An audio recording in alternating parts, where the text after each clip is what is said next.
guys! Hi! If you have avocado, what avocado recipe would you like to eat? Shake. Avocado shake. How about you, baby? Ice? Okay, yeah. We're going to make avocado ice cream! Yay! Try natin gumawa nitong Magnolia avocado ice cream. Better. Baka better pa.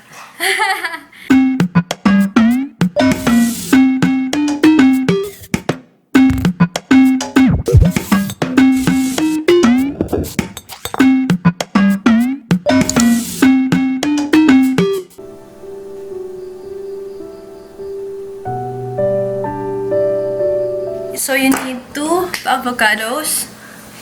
Okay, so you have to cut it in half. Louder. Yan, ito na yung avocado. Itong avocado na to ay nakuha lang namin sa isang bakanteng lote malapit sa aming subdivision.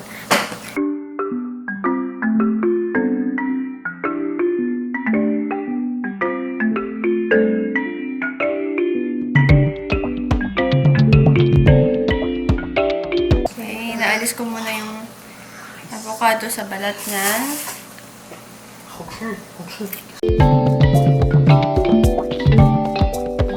Later, lagay natin sa blender.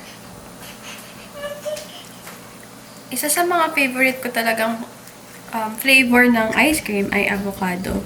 Kasi it's very rich in nutrients at saka sobrang rich. Sobrang rich ng taste niya. So we have this magic bullet.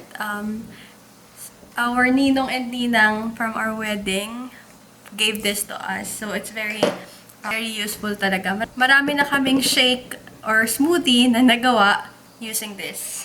I'll just put the sliced avocados here.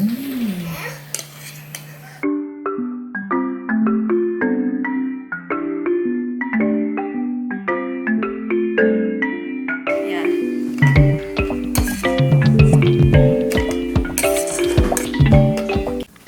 Then this one is full cream milk. You can also use evaporated milk.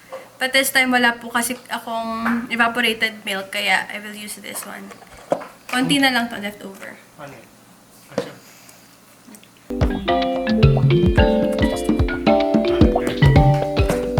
Okay, thank you.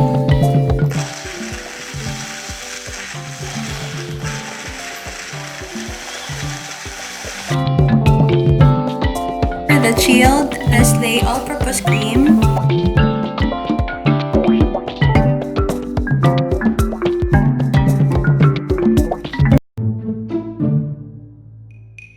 So actually, I thought meron kaming Alaska na kondensada.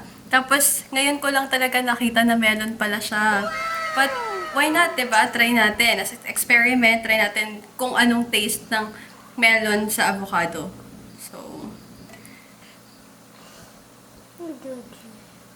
So try lang natin. Yan, whisk it.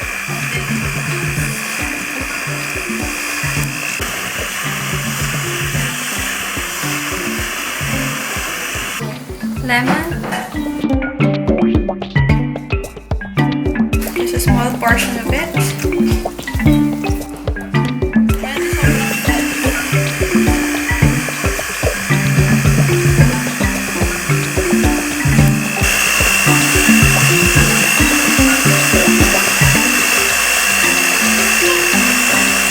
Avocado that we have blended kanina. We're just going to Green plus orange mo talaga yan. As you can see, it's not whitish. It's kind of yellowish kasi nga melon. So it's our first time to try this melon avocado ice cream. So let's see. Orange combined to green. What do you think will happen? What color do you think will this be? Very rich.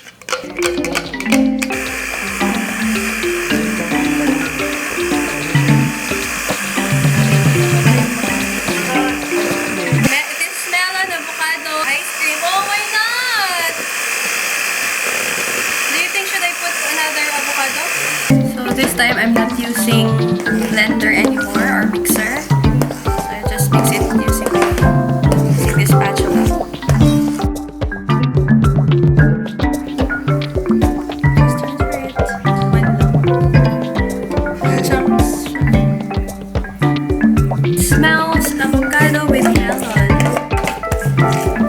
Alaska, baka naman. Ito lemon. Avocado green. Set green cover. Okay. Then I'm going to put this inside the ref.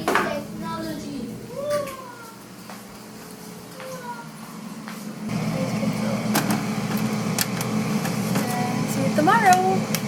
Let's see what will happen.